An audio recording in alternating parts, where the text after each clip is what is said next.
SML News UK sanyusa okulaba oba okuwulira mukwano gwaffe ali yonna gy'osinziira.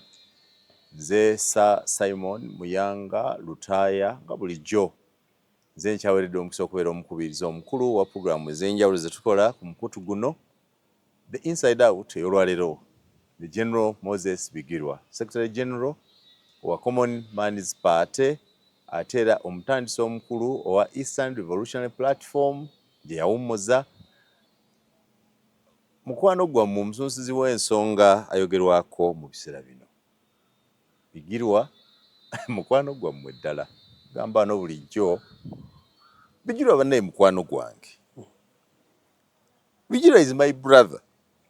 I know him. Bagambye bulijjo nti tumanyiganidde ebbanga ddene. Ekyenjawulo ze ne Bigirwa, nze mu byobufuzi natandikira mu byabufuzi by'aba diplog. Saakolako byabufuzi bya kiyaaye. Bigirwa yate kali yagizimbira mu byabufuzi eby'ekiyaaye. Mwe yava okujja ng'akula. Nevertheless, we are all at same level of footing. Kubanga ono baakamusiba emirundi. Baakakusiba emirundi 44 times. 40? 4 times. You have a Bigirwa, let's get see. You have been in custody 44 times. Yeah. That's in a space of how long? Between 205 and today. 44 times. Because I don't know what will happen tomorrow. Okay. Which convictions have you ever secured within those 44? Waliwo bali bakusinzizako omusango ne gukusinga ne bakusiba n'omalayo ekibonerezo? No. So 44 times of remand oba wali otuseeko mu kkomera? Actually 28 times on remand in prison, and then lundi egisigaddewo giri emeka Ku poliisi awo? Waliwo gyasigalanga ku poliisi. Ng'okoma ku poliisi lunaku nnaku bbiri? Wiki nnaku 4 nnaku 5, but 28 times in different prisons in Uganda. Have you been to Kitalya? Kitalya, I was there 2021. So Kirinnya in Busoga? Kirinnya, I was there. Luzira prison? I don't know how many times. Coming home. Actually, Luzira Maxoni Bay and the Kampala remand. Wotera okubeera? Then Nakasongola prison services, Masaka Central Prison. You have been to all those prisons? Kamuli prison. Actually, Friday nagenda Nambule ku basibe. Nambule ku Waisu Alex Mufumbiro. Calvin. Buvuka be Busoga. Wagenda wakati bali luddawa? Bali ku maximum bagita upper prison. Did you find them? I thought Mufumbiro was released. No, he's still there. Sasolodde kubalaba, baganye okubalaba. So wali ogenda balaba ngani? Because those are new people. You left Nup. They are new people, but we come from Busoga. Kati Simon wa NRM. Bufuna ekizibu olwaleero abantu ne batandaba. Era baneewuunya. Ekyo nnumiriza nnyo n'ekintu ky'NRM. You are part of it. Abantu baneewuunya era ebandaba tebeewuunya. Kyange musajja abeera nayo. Bawe bati boogera ensonga zaabwe. Kati, can you separate me with Waisu Alex Mufumbiro? Regardless of the circumstances. You are one and the same. It is impossible. To me, it is impossible. Munno. Yali mukwano gwange. Bakola yanvuma naye. He was my friend and I had known him for so long. Naye waliwo lwe yanvuma nanjeregerera simanyi yandeeta muno yanjigiriza okukwata wuma simanyi biki ndanga bya kitode. I said okay. Okay. Naye regardless wadde ebyo byaliwo. He's my brother. Osobola otuuka ku level egamba nti wabaali mu kizibu. Ng'olina ky'osobola okukola tosobola kikola ataasibwe. Ekyo mbadde sinnakirowooza. You are challenging me. I think I should do. When are you going there next? You will not see him. I will not see him.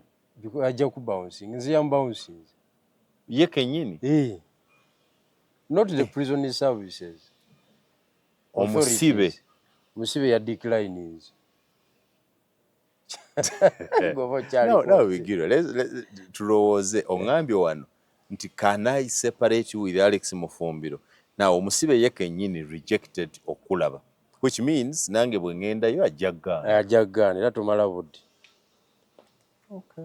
Era tomala budde. I should. But nze nabadde natunuulira scenario ya Mwanga Kivumbi kati abaali mikwano gye nali ndowooza bagenda mu disowning ng'afunye ebizibu. They didn't. Ngenda okulaba bonna basituse bagamba no, regardless of what happened, this is our comrade. Tulina okuyimirira naye mu nsonga era omusango bwe bagulimu. Is Dr. Besigye in the same prison with Alex Mufumbiro? Yes. Yeah, because I want one of these days to go and pay Katase. Ate dokita ye namulaba. Dokita ye talina mutawaana. No, Besigye is a leader above others. Tayinza kugaana kukulaba. Because first of all, bw'anaakulaba akupimirako by'anagamba. Naye kyampadde ebintu bingi mu bwongo bwange. Okukirowooza. Kwegamba. Kyampadde ebintu bingi kwegamba. Ensi eno abantu bagitegeera bulala. No. Ate nange ngitegeera bulala. Struggle abantu bagitapulitinga bulala.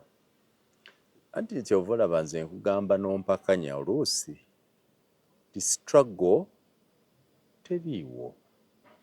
Kubanga singa struggle weeri, singa mwenna abali ku ludda olumu at least mwinamu obwa sseruganda obukolagana, kubanga bannaffe bano bye twagala okusikira Bakiva Ejjinja, Babidandisali, Bakintu Musoke, Bomara Atubo, at one time bali bagwa ku different sides of politics. Toyinza nga nti Bidandisali ng'ayinza obutasinkana Kawanga Semwogerere. It couldn't work. But John Baptist Kawanga yali Kawanga ono we Masaka. They would meet with their Museveni. Bobby basoma bonna. Bali Tanzania. Era ndowooza baliwo basatu ne Matiya Kasaija. Ne Matiya Kasaija bali mu kibiina kimu? Matiya Kasaija emyaka gy'ayogerako n'egya Museveni ng'ate amusingako katono. Ani asinga munne? Kasaija Museveni? Museveni asingako Kasaija ebyo. Museveni asinga Kasaija? So I may believe that if this struggle was defined, because what do I believe? Nzendoza struggle is simply about abo abalaba ng'entambula y'ebintu mu ggwanga si yentuufu. That is the simple definition of the struggle. Naye ekyo weekiri.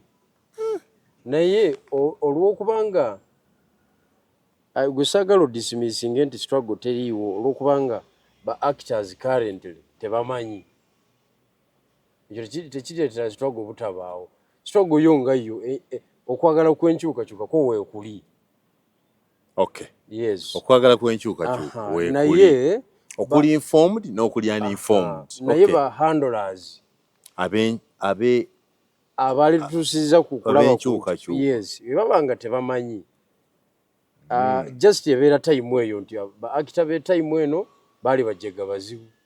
Okay. Naye nga yo struggle yo weeri. Struggle for what? What are we struggling? Because what are we struggling for? You know, waliwo ebintu ebibi ne baye ebibi ennyo. Kankubuulire.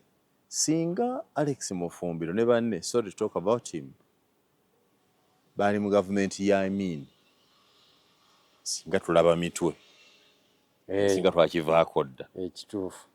Wabula Alex Mufumbiro mu gavumenti ya Museveni omanyi waali wagenzeeyo ne bamugamba bigirwazze n'agamba oyo nedda. Kati njala okutegeeza ku mulembe gwa Idi Amin waliwo abaali mu makomera nga kisibafu. Ku mulembe gwa Idi Amin waliwo abaafa nga nannyini lunaku lw'olwaleero Janani Luumu. Ne ku mulembe guno ssebo kuliko abazibu b'amaaso era ne ku mulembe guno kuliko abalaba. njala okutegeeza nti abantu bonna Idi Amin teyabatta.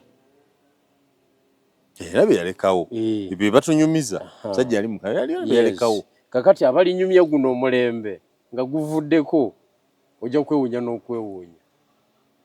Aye nabo bajja kujjanga balina story za mutawaana nnyo. Mulimu abaawo nga tezimanyiza na Idi Amin. Kati nze nali mu CMI. Namalayo ennaku 9 mu CMI awo embuyaawo. Bigiro neewuunyisa. Uyise mu bintu.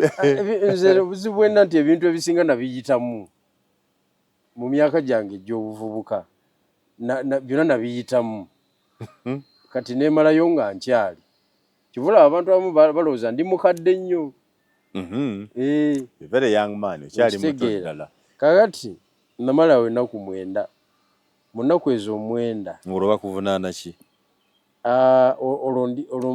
Olwo ndi Anita Amonge, ensonga ya Anita Amonge.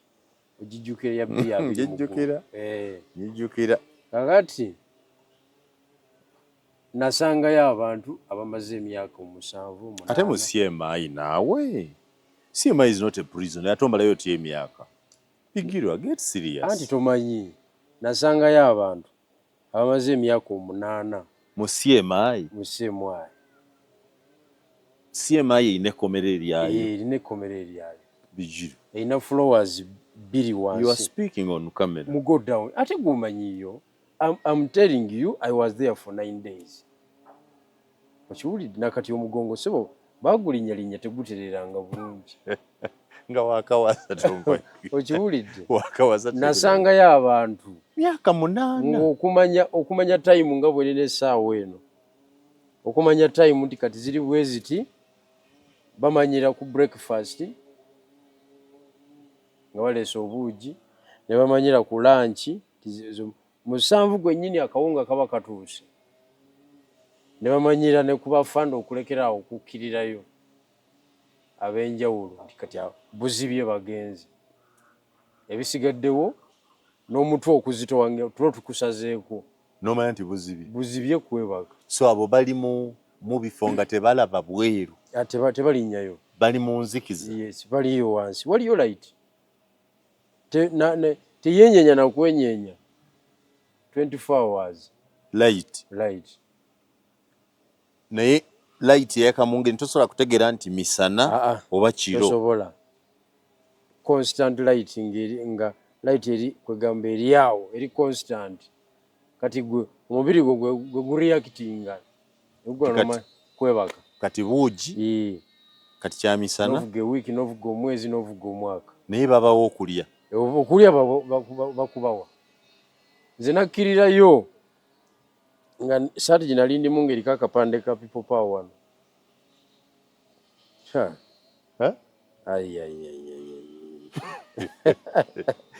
Saagala kuseka kubanga it's unbelievable. I can't believe that those things are happening in our country.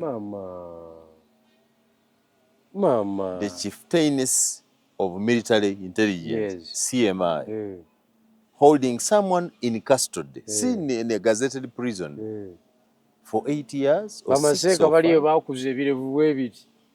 Nsi bagivaako basigaza Kurwani. Gomeyo okusoma Kurwani n'ogimalako n'ogiddamu lupapula ku lupapula.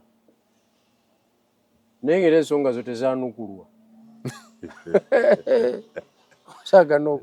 No, that is bad, I think. I can't confirm kubanga eyo situukangayo ko. Totuukangayo. Era oyinza obutatuukayo. Saagala kutuukayo. Naye ate neewunya bwe banga eriyo bantu bannaffe mu ggwanga we tuwangalira bamaze ebbanga eri. Ebintu si byangu.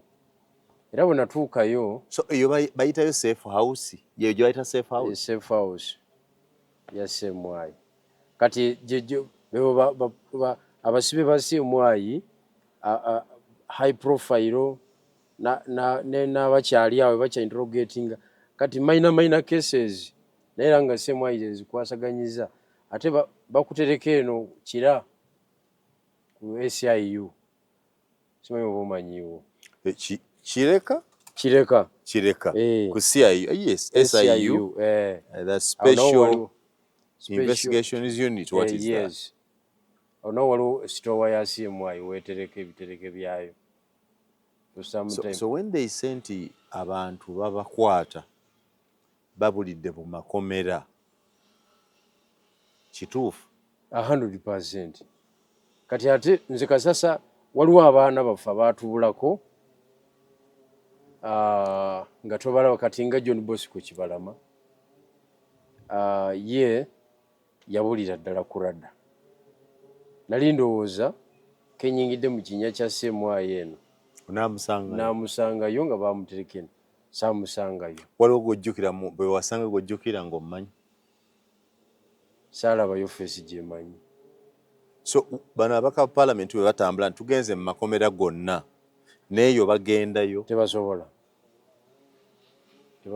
tebabatwala tebasobola batuuka wano ku reception ne boogeramu ne bafanda abo ne babeetoolooza babeetoolooza ekizimbe n'amadalaka gaakyo ofiisi z'abafande ne basiibula ne bavaawo. Naye mbw'oyingira eri wansi Allah. Is Mr. Museveni aware of that? Amanyi ng'ebyo gyebiri. Do you think he's aware? Ye yalizimba. Ate military yinza okubeera ne facilities commander in chief z'atamanyi. Yiitika naawe.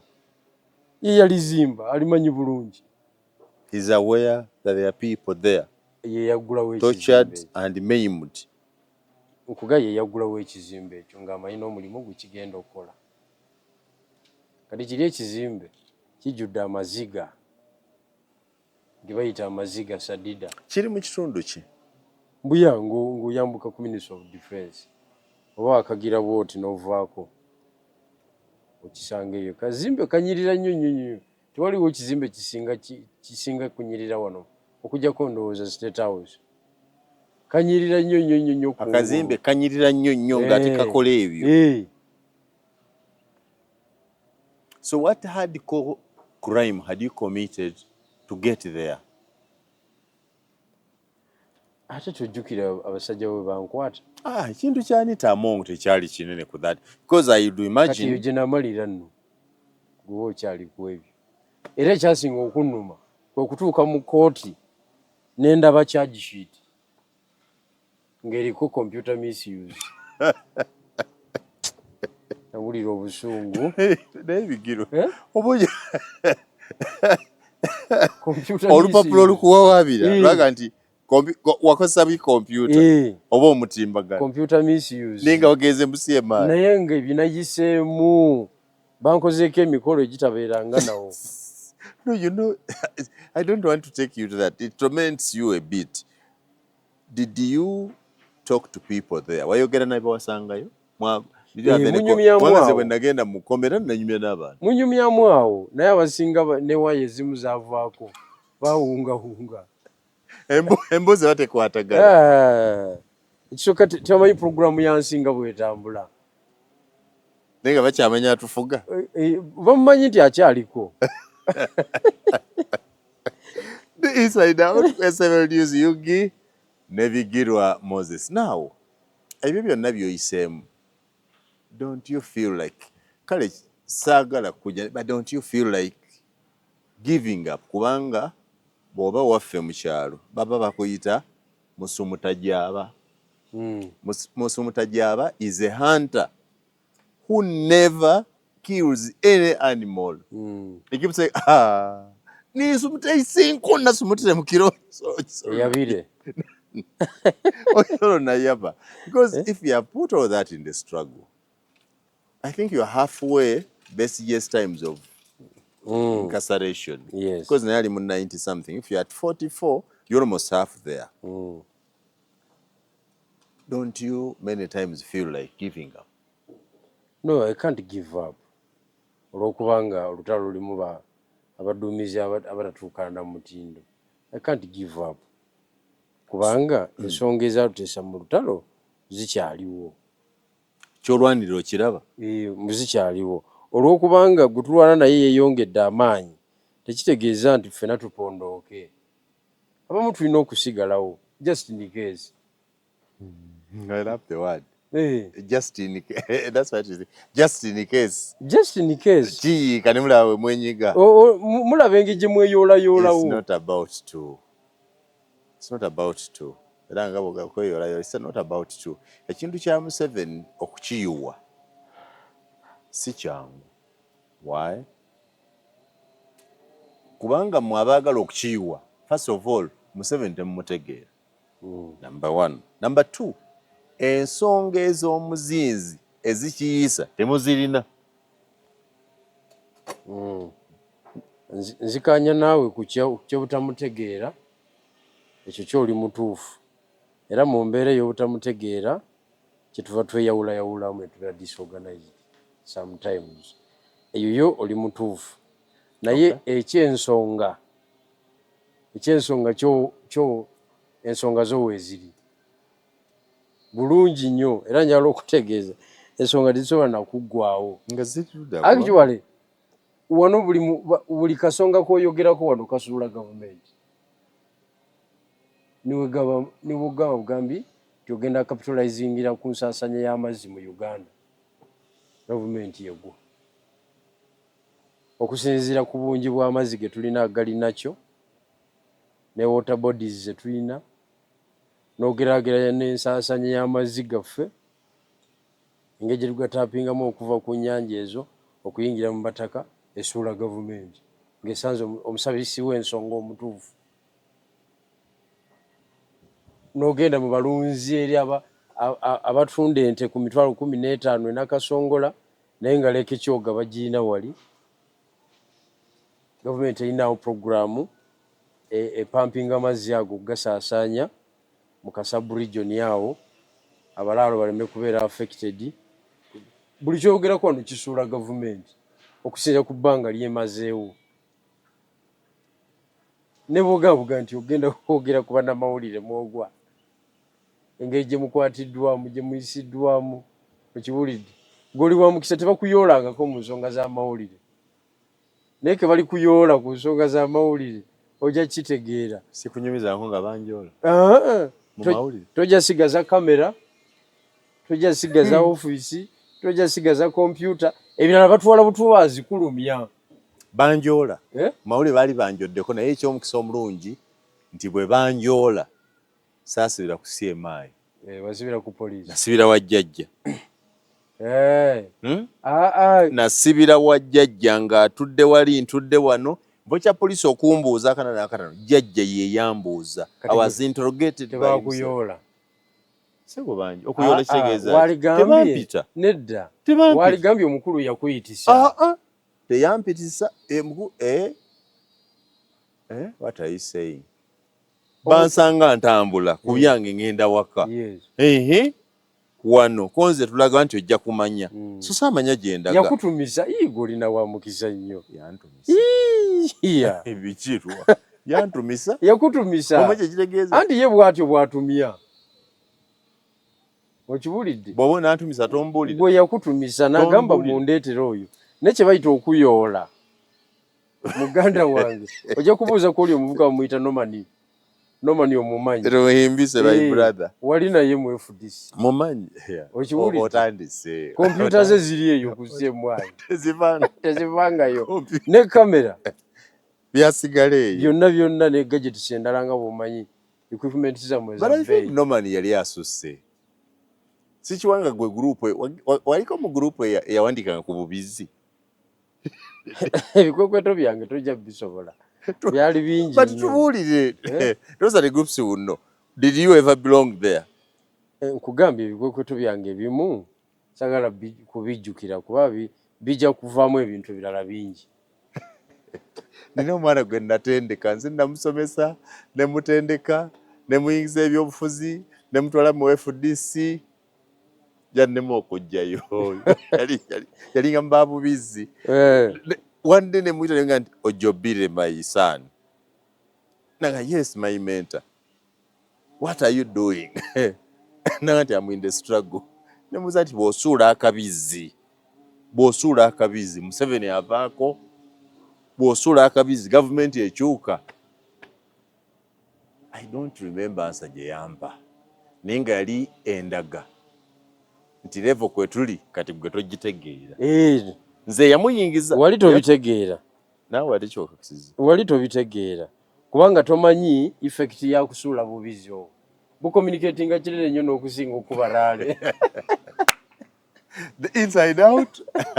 Ne General Moses. But now General. Ngenda kufuna obuzibu okuyita General. Because tuwakanywa n'abantu.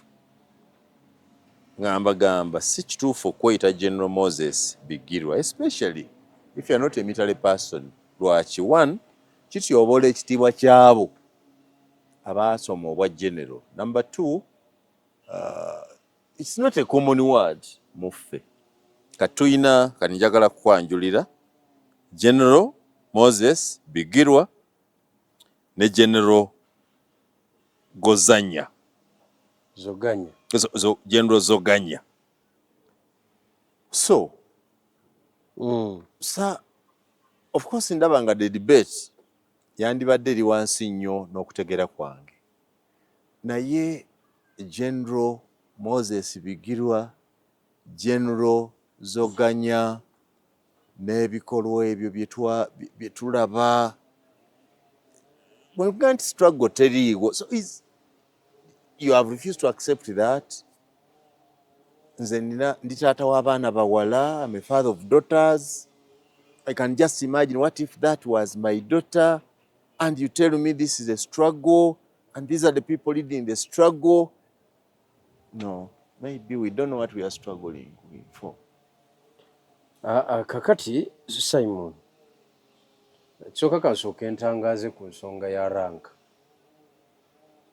Nze ndi PPF 005. PPF 005 nakikunyonyola wano n'okitegeera bulungi nnyo.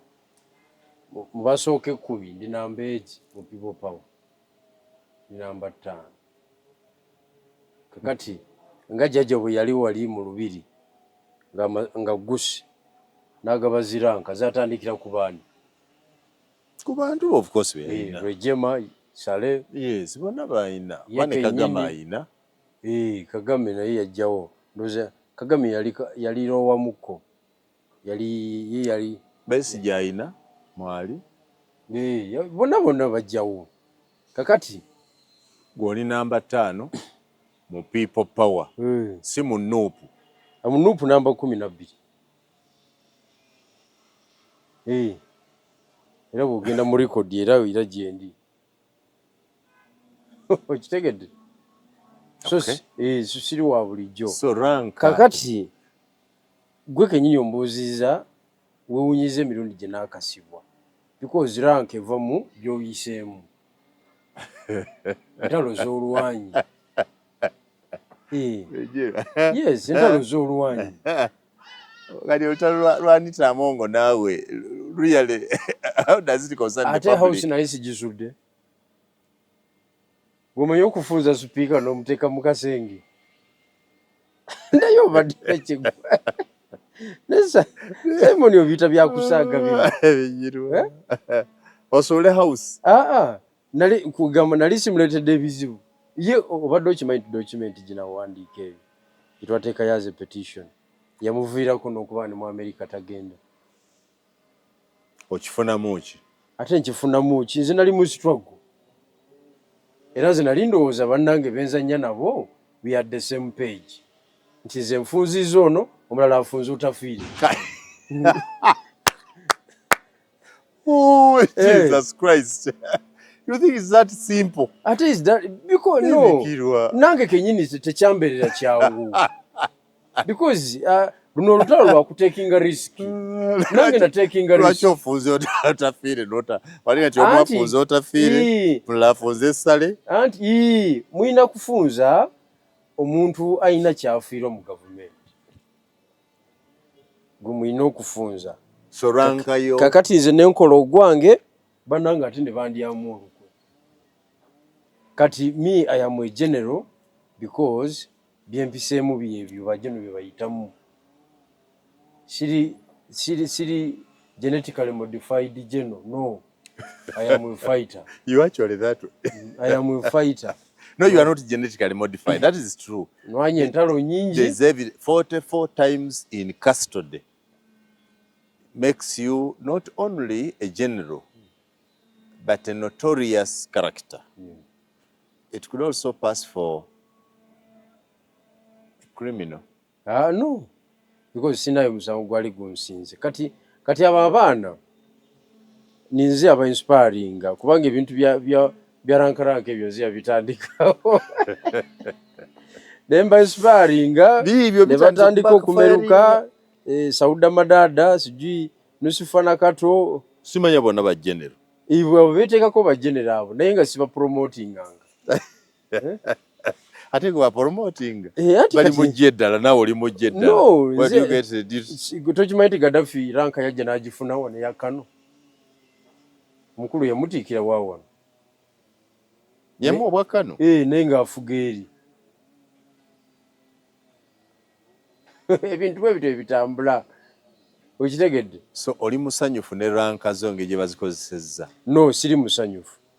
Because ekisooka general taba kweyolevu. Takola ebyo. Abaana abamu baali ba second lieutenant, ba lieutenant, ba sergeant. Why do you even have to give them that Bigirwa? No, yes. Because you dilute. Can you call yourself a sheikh? No. Okay, can you call yourself a sheikh? Biri bya kugenda mu ggulu. Bino si bya kugenda mu ggulu. Zino ntalo za ku nsi. Bigirwa. Zino ntalo za ku nsi. Kati abaana abo rank eyo tagikozeseza bulungi omuvubuka. Do you know the boy? I know him very well. Zoganya. Era bangamba nga Zoganya kuba namuleka si general nga bwagamba. Bwe navuirayo nga bakyali balowa cadres. Ndoza after bagamba katudde mu bigere byani bya General Bigirwa Moses. Naye nga general tebaba bangi mu nsi yonna. Tebaba bangi kwana wana fijeri ya fera batono ddala. Okitegeera. Kakati nze kye nakola oyo mwana mumanyi namutaasako ebintu bingi 2021 nga awedde. Ebirala sijja nabyogera kuki. I'm happy bw'oba omumanyi. Yes. Can you associate him with the allegations being made? Kubanga era omanyi character y'omuntu nga nti bagambye Muyanga anywedde omwenge agudde ku luguudo ali aganga ino nga nti no oyo si Muyanga. I cannot associate drunkenness with him. Niwe lwekyo bagamba nga nti oyo ye Muyanga. Can you associate Zoganya with what we hear? Ebbanga linamala naye character eyo saagiraba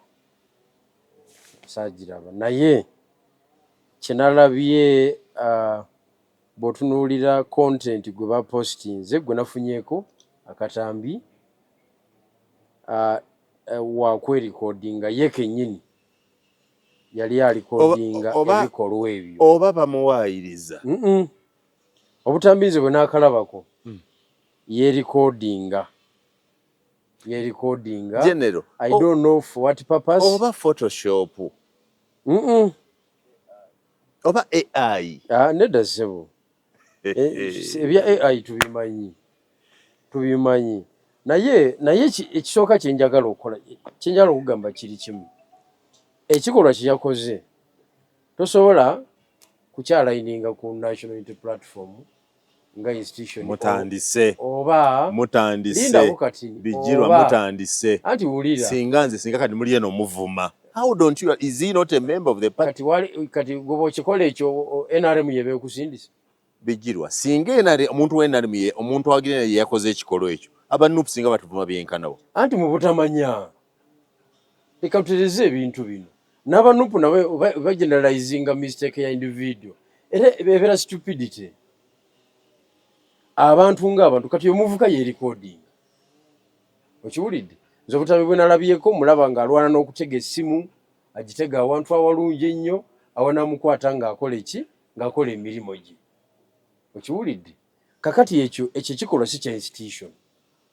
Obadde okimanyi nti eruweero waliyo kooti mu balwanyi abamusebe nga kooti ekola ki? Nga kooti ewozesa emisango egy'abazize emisango mu lutalo.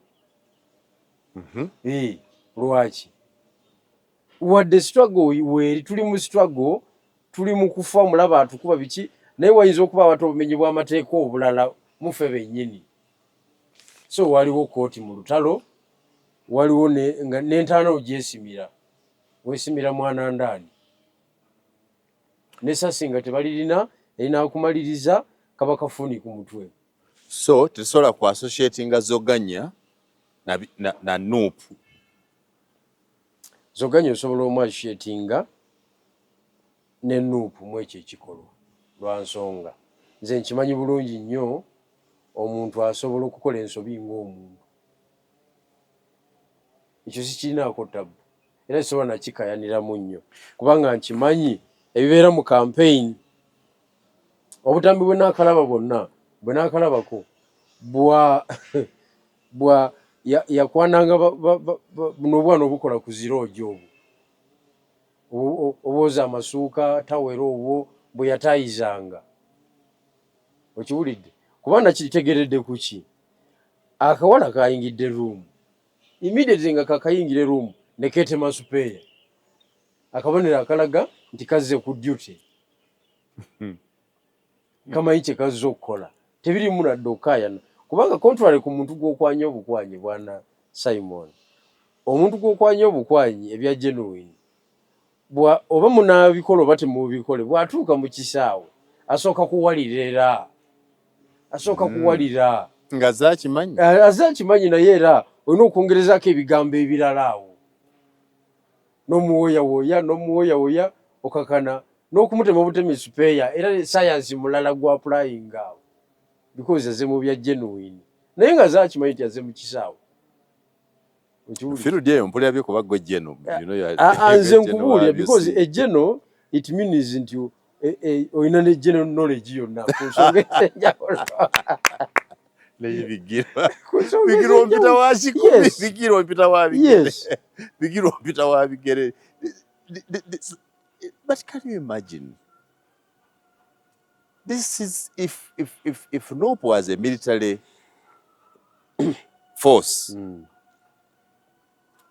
Zoganya would be a man betugamba nti men in uniform because he's been a uniformed decorated person member of the party.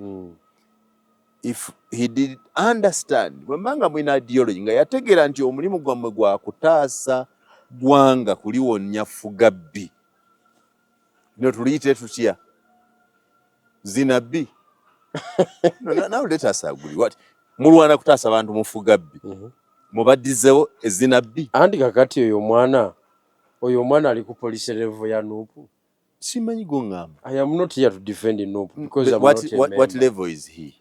Is a foot soldier. Kati nga bw'onoogamba nti omusirikale ali mu barakisi y'e Karamoja akoze ensobi private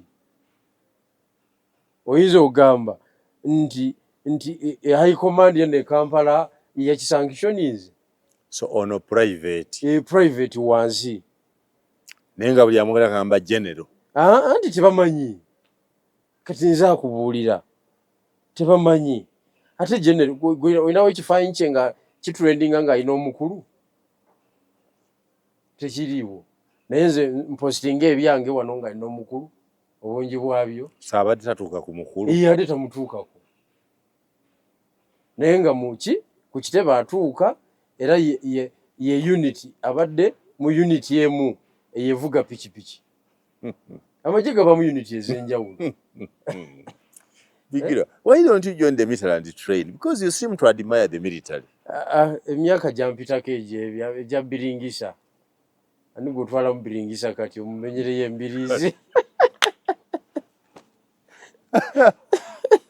nedda ssebo. How does Nuupu get out of this? Because I see now, Abaganda bagamba nti gwakanga musana kakiro tabulamu. Engeri gye wali mu Nuupu okiregedde wadde wakyuka naye era kali akalumirwa Nuupu tekakuggwanga. You are struggling to separate this man I am from the not party. struggling. You are struggling. I'm giving you facts. Ate Nuupu gy'olaba eyo Nuupu kintu kyange. In fact lwa bulyaza amanya bw'abantu baffe ku nsi ne ndi supposed okugendayo nga nzijayo miliyoni zange nga 5 omwezi nga nze neerira bwerizi kubanga nalwana nemmala. Mwena kye mwafuna? Ekyo ekiriwo ogwo musingi oguliwo mutonotono gwolaba guyinza okuvaako 5 guvaako 5 kyekigwano zino nayo anti nga bw'omanyi obutamanya bw'ebyobufuzi byaffe wano kati ate olaba ogenda kukyalira muntu mu kkomera yali obubi okitegedde nakulaga nti ate yali obulungi okusinga gwe so Nuupu kintu kyaffe kati obikyusizza bijirwa anti saazimba nzeka bijirwa Nuupu kintu kyo namba ya PPF 005 yiyo so Nuupu kintu kyo era tewaliwo omulala asobola kugiddamu kati enamba ya Dr. Besigye waliwo yagitwala eya NRA ara over something kino kintu kyo kintu kyaffe ekyo okiwulidde nzikirizibwa kiri amu kitegeeza bwe kikyusa enkola oba obukulembeze oddayo ekyo it's of course ekyo kyetaaga kukwanalyzinga nnyo okulaba oba kikyetaagisa oba tikyetaagisa kuba kati nange gye nagenda nakula nga Dr. Besigye bwe yagenda n'avaamu ebintu ebirala bingi nnyo naye ng'enamba eya NRA eweerisebo togizanyirako kubanga ate aliyo eri mu kabulamuliro toyogera oyogera ki waliwo batuuka emboozi noba nga tokyagifuna banyumya trenches mwe bayise nga gwe nayo ekifo kyeboogera nga tomanyi wekiri kati nze bwe ntuula okwogera mu Nuupu I am one authority kubanga abantu abasinga Kyagulanyi bamwegasseko mu biseera byakulya The Inside Out ne General Moses Bigirwa bwati wagambye nti eba General Zoganya toyinza bigata ku kibiina kya National Unity Platform. Nevertheless, did I hear you condemn or condone the acts? I want to be clear. Did you condemn? Ebikolwa mbivumirira. I condemn it in the strongest manner possible. Ebikolwa mbivumirira. Ekikolwa biri ebikolwa ebyokwegatta n'abantu nga bw'oba oyagadde kubanga campaign when you are a group of people I know what happened not only in NUP but in every serious institution even in NRM mu NRM nze nzijukira kamugereze ku Kamuli General Museveni yali agenda ku Barale e Kamuli tewaliwo guest house yasigalamu ki room eri empute mu Kamuli district bapangisa guest house okwebaka yes era bali peya bonna abasinga tugenda kusula wa mzee yanti abaine emundu abatalina mundu batutimba bipande n'abaine emundu begatta kwegamba levels zonna abali mu Land Cruiser abali mu Vitizi levels zonna buli muntu yasulanga okusinzira ku level ye mu campaign eyo neera bonna bansula bali busy twabalabira kuki abasobola okujja mu Kidongo waliwo akabaala bakayita epwawo kabimba bwe kati ne wabweru ne kabimba naye nga buli muntu alina omuntu okibulira olwo nga gwobalaba t-shirt zenaremu naliwo mu kabaala naliwo naawe nga oli peya ayi witness ffe tuli bataka bakukyala Bigirwa walina peya batakagali nga bali peya bonna abasajja b'NRM kati mu campaign ebintu ebyo bikolebwa nnyo ensobi yakoleddwa ku muvubuka oyo muto wange kwe kwerekodinga yerekodinga for what purpose sibitegeera butegeezi naye n'abakulu bennyini eno waggulu goza lwaki presidential candidate yatambula ne mukyala we ng'ayambuse waggulu eyo because obuzibu bubeerawo buli lwova mu field bwoti nojja woonoosula kasi otuuka mu buliri obupya obutali bwo bwawaka ng'ebirowoozo bitandika okumaguka ebirowoozo bimaguka bidde eno bidde eri oyinza okutemesa nkugambye era ekikuyita mu maaso awo kyonna olabanga malayika eri yennyini malayika Gabudyeri bigirwa. That is natural kufa abami. But you can fight it.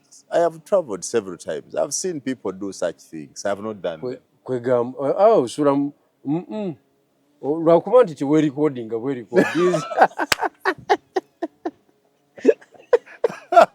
The inside out. Simon gwe mmanyi toyinza kungamba mbu gwe obadde wampisa nnyo ebbanga lyonna. Moses, I've not done those Tekisoboka. Tekisoboka. Waligaye bugambi nti obadde disciplined enough not Can I have courage?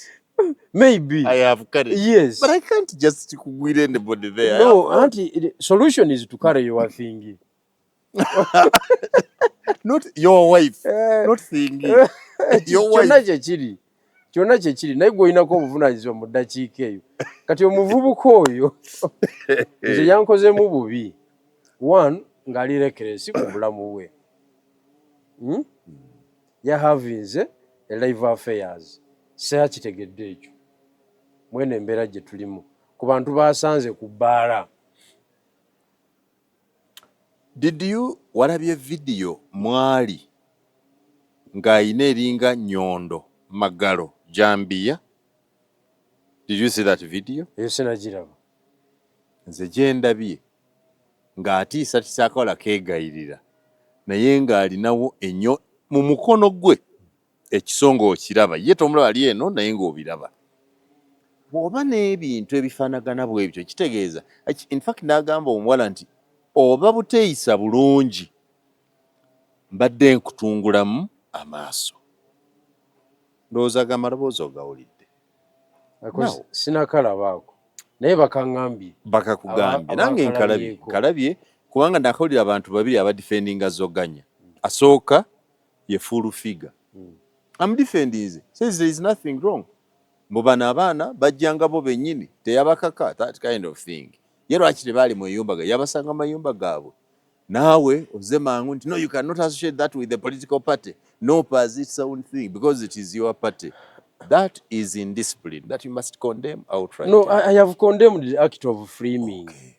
Now, bw'abanga Zoganya asobola okuba n'Ennyondo ne Magalo nkakasa ntya nti be bagamba nti gavumenti ya NRM ebakubye ne bajjamu enjala ddala NRM yokka esobola okukikola.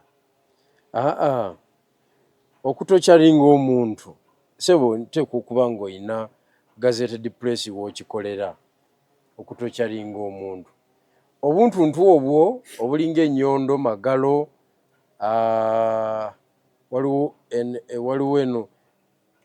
waliwo eno waya gye twasibisanga eggaali mu kyalo bagiyitaani empingu y'eggaali eyo ng'oteekamu kufulu y'eggaali naye eyawaya empanvu bagiyitanga batya nabwenjerabira.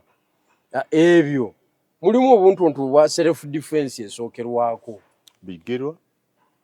Bigirwa self defense esookerwako. My brother. But tokyaringisa mwana omanyi kibayita tokya nti gwe yokale Ennyondo ne Magalo ne waya y'eggaali and that for self defense. Ate nze nali mu lukiiko ejjinja wali omuvubuka gwe nabadde ngenza okulaba mu kkomera Calvin n'abandeetera abo abalina ebyo balina obubaawo bulimu emisumaali bwe giti giyitamu. Balina Magalo, balina ebiso, balina buli kintu ng'abaleese kuba nze abajjeewa wansi eri mu Kazimingi nga bazze kuku ku ofiisi ya Nuupu ejjinja. Wabona otya? Amagezi ge nakozesa okukubiriza olukiiko ne batalwana. They are like 75 to 80. So bwebanga abo bakusanga ku ofiisi ya Nuupu njagala nti bali ba Nuupu. They were Nuupu members. Okay.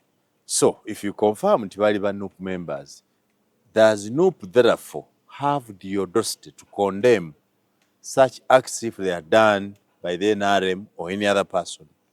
Andi kakati nze kisooka siri mwogezi wa Nuupu.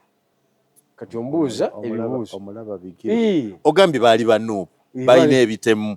Balina ebisi. Yes. So tukakasa tutya nti buli muntu akoleddwako ebintu bwe biti eby'effujjo ebisi bana ba NRM.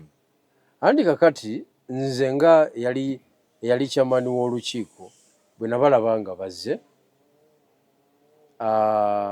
nendaba nga muddu eriwo yakulwana nensala amagezi agakola ki agagira naye gavumenti ebikozesebwa bya gavumenti mu torturing process bisukkako awo ate mu ngeri ey'okulwana ne gavumenti yemmweyo kyova olaba osobola n'okuapulayinga ne gavumenti byerina. That's why General Museveni mu 1980 yakwata emmundu naye nga akimanyi ne gavumenti erina emmundu. So mu process y'okola ki y'okwerwanako osobola okukola buli kintu kyonna naye okusubstantiatinga ensonga eyo oliyita omwogezi n'akuba obwina akola ki asembayo nze siri mwogezi waabwe. Sirina bwino gwe neetaaga bw'obanga oŋŋambye nti wayinza okubaawo olukiiko olw'ekibiina ekivuganya gavumenti nga nalwo abagendayo balina oba okuli emisumaali ennyondo n'emagalo. You understand? Ninga baga nti batulwanirira tugende mu nsi ensuubize otuyambalira engule. That's enough. You have admitted first of all nti wali okubiriza lukiiko gwe ng'oli mu Nuupu n'abajja nga bammemba bammwe era okakasa nti bajja n'ebisi. You only use your brain to prevent anarchy on that day. That's what you're saying. If you're behaving like that, how do you convince someone else that when you come to government, you will not behave like what you claim others are doing? But I am not the spokesperson of that institution. Kachagala nkuwansa ki? No, ebikolwa module ebyo byanzijayo n'envaayo. Okiwulidde? Katuyagala sebo nkuddemu ntya zatali mwogezi wa Nuupu. The inside out. Siri chairman. Nga tumaliza njagala tumalize party ene esooka. Tetwagala nnyo kwogera ku ba National Unity Platform kubanga omulimu ogusinga aba Nuupu ennaku zino bavuma tebawuliriza. It's been the culture. Naye bwe waliyo muvuma temuwuliriza. Kati nze banfuula kadoli kaabwe buli ayagala nze gwaleetamu bubi bwe. Everybody does that. Bagamba poliisi olunaku lw'eggulo yagenze Bugerere mu maka ge yali member parliament w'ekitundu ekyo Mwami Nsanja ng'enoonya Kyagulanyi. Wagawulidde amawulire ago? Nagawulidde. Tebaamusanzeeyo. Gwe nga genero nga nti olina amagezi olina netiwaaka zo obwedde oŋŋamba olina operations zo Kyagulanyi ali ludda wa? Kyagulanyi Kyagulanyi kwegamba Kyagulanyi ne gavumenti batubalemu amagezi. Bakama baffe batubalemu amagezi. Oba balina kye bawunzika bakiwunzike lumu tudde ku birala. Ne tulina ensonga ez'okwogerako endala mpitirivu nnyo. Bwana gavumenti ne bwana Kyagulanyi mutubalemu amagezi. Gavumenti Kyagulanyi omunoonya tomunoonya. Ekyo Naduli kimuyombeseza ng'agamba bagamba tebamunoonya ate ewuwe bakolayo ki? Webale nnyo. That's a question to bakola answer. nambushi. So bamunoonya tebamunoonya. Twagala bavueyo very clear batugambe Kyagulanyi tebamunoonya. Era naye waba tanoonyezebwa kiba kitegeeza nti naye aveeyo bw'amala okuvaayo ajja akola emirimu gye egya Nuupu. Oba azimba oba azimbulula naye ffe okutubeeza mu mbeera eya kanemu kanabbiri nze njikooye bwana gavumenti Kyagulanyi omunoonya tomunoonya era oyagala omukwata ng'omuvunaana ki? era ng'omuvunaana ki? Kugamba ebintu ebyo byonna biri ki tebivaayo bulungi. Ne bwana Kyagulanyi weekwese teweekwese era oba weekwese otya ki? Kiki weekwese ekyo? Oba teweekwese lwaki tokomawo mu makaago? Wawulidde kye nabuuza Bigirwa? Mu netiwaaka zo ne mu kumanyako Kyagulanyi ali ludda wa? Anti ekibuuzo ekyo mala okiddamu ng'omaze kutegeera interest ya gavumenti eri ki. Omanyi waali? Interest ya gavumenti oba manyi waali oba tisimanyi waali kubanga nze sisobola kulema okumanya okusinziira ku bisowaani byange by'enjawulo bijirwa zisobola kulemwa bijirwa waliwo levo gye navaako naawe bijirwa okiwulidde ebisowaani byo okusinziira ku bisowaani byange nga bwe mbiwanika bwe nti n'enkyusa bwe nti so oyinza okumanya waali oba omanyi waali siyinza ebyo tebiyinza kunemerera naye kyenjagala okumanya bwana gavumenti Kyagulanyi omunoonya the inside out bigirwa waliwo omwana awandiise ku mukutu kubanga TikTok yafuuka official communications channel wano so you cannot underestimate what they say ayogedde ekigambo kino agambye nti Bobi Wine ali mu maka g'omutandisi omukulu era nannyini NUP n'ateekawo erinnya olwataddewo linnya ki omutandisi omukulu era nannyini NUP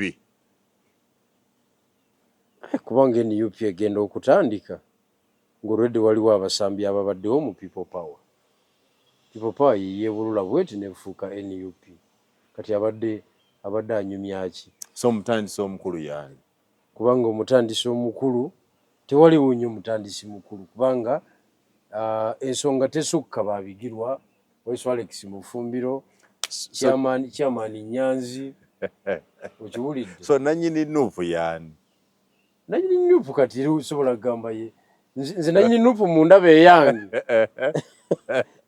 eri entuufu gwe twagala okuggyako yagiwamba so nannyini yo yaani gwe twagala okuggyako yagiwamba okiwulidde naye kati mukuddamu okugamba nti nannyini Nuupu era ye Kyagulanyi naye nga gwe twagala okuggyako yagiwamba omwana agambye nti nannyini Nuupu ye Salimu Sale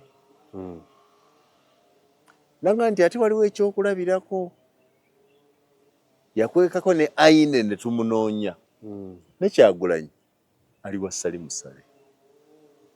Is that possible? Omanyi zonna waziyita conspiracy theory luli zonna theories mweziyita naye sirowooza nti eyo ntuufu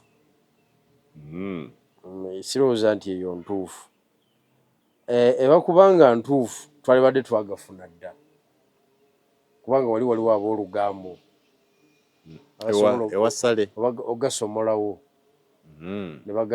olwa interest endala mu family ab'olugambo weebali abasobola okugasomolawo so gwe nga General PPF 005 era namba 12 mu NUP mu ntandiko yammwe oba mu nzukanye y'emirimu Salimu Sale alina waali simulaba ne mu ntandikwa tewamulaba nsamulaba tewamuwulirako tewamumanya samumanya tomanyi Salimu Sale samulaba mu formation y'ekintu kyaffe sababyogera balimba ababyogera nze ndowooza babyogera after eri mu kutandika byali birala but after nga kitandise kitambula because jjajja ya getting interested okukiyuwa okitegeera era bw'amala okulaba nti it's a serious outfit n'asindika abasajja be ne bajja ne bawamba kati oluvannyuma lw'okuwambibwa awo then ebintu nga General Museveni abantu nga Salimu Sale Muhoozi Otafiire Kadaga toxi ezo ne zitandika okukola ki okujja naye nga initially Sale teyakirimu. The inside out General Moses Bigirwa tugambye nti okusinza ku ye jagadde nnyo kubanga nkiwulidde emirundi mingi Nuupu ya Sale yagitandika Kyagulanyi wa Sale yaleeta Kyagulanyi sinnalaba Sale ng'akiwakanya kyokka era sinnalaba Kyagulanyi ng'akiwakanya. In fact Kyagulanyi agaa nti oyo kyali wange. The inside out katuwulemu katono tukomawo.